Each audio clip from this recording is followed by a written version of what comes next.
G'day guys, Jeremy from TacMed Australia. Today I'm just going to run you through some trauma kits and some trauma pouches that are specifically designed for police officers.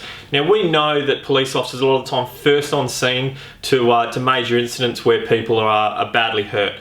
Whether that's from a motor vehicle accident, pedestrian hit, motorcyclists, people that have been stabbed, shot or seriously assaulted. And a lot of the times that has, patients have major bleeding, life-threatening bleeding. And we know that major bleeding, especially from our extremities, is one of our preventable causes of death.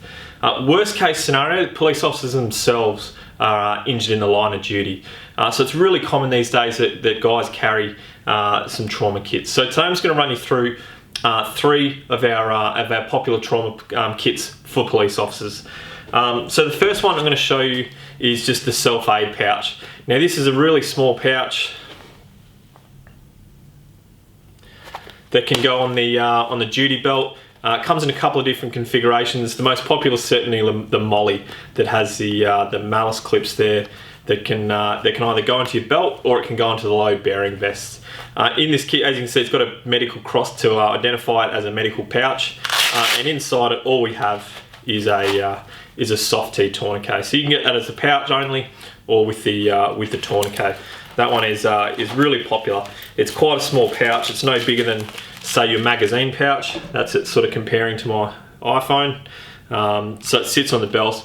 Being nylon, it sort of is quite comfortable wearing. Doesn't weigh much at all. So that's our first option. That's the 1110 self-aid pouch with the soft T wide in it. Very popular.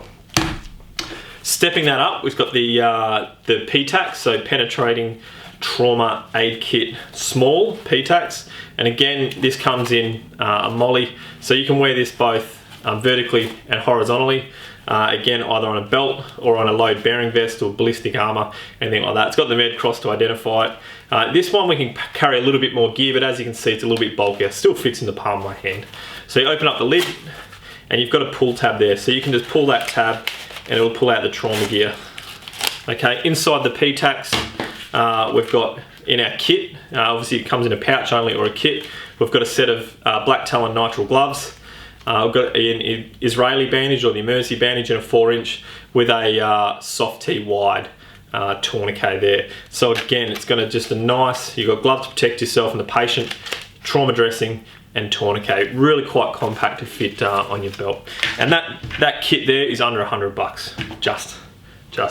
All right, the next one I want to talk through is the LAPD kit.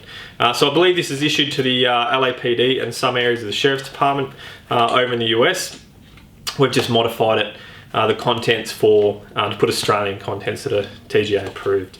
Okay, so again, optional. The TacMed pouch is optional, but you've got Velcro on there. You can put a med patch or something like that.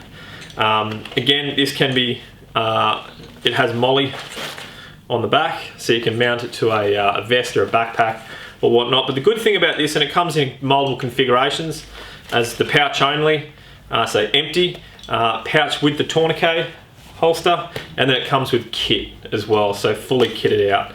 Again, this is really popular. So what I like about this is that the police officers will carry the tourniquet on them at all times. Okay, this is primarily for themselves. Okay, so you got the tourniquet on your belt. And so if you respond to an incident that has a casualty or suspected that there's going to be some casualties, so it's a big motor vehicle accident or a disaster or active shooter, active armed offender, you can then grab the kit out of your car, and as you hop out of the car, just with the Fastex buckle, you click it onto the bottom of the tourniquet pouch, and again you've got a leg retention strap there. So that's going to keep it on your belt, on your leg. That's nice and snug, so you're still able to move and run and whatnot. And obviously we want to wear this on your non-dominant side, okay, so away from your firearm. So that's, you've got your trauma kit that has, and again we can just clip this off, and in the contents of it, it's all just laid out there. So we've got a 4-inch Elias trauma dressing that has a big pad plus about 4 meters of gauze that you can pack into a wound. You've got a pair of hyphen chest seals, vented chest seals, some trauma shears, face mask, you had a casualty card back there, and 2 sets of gloves.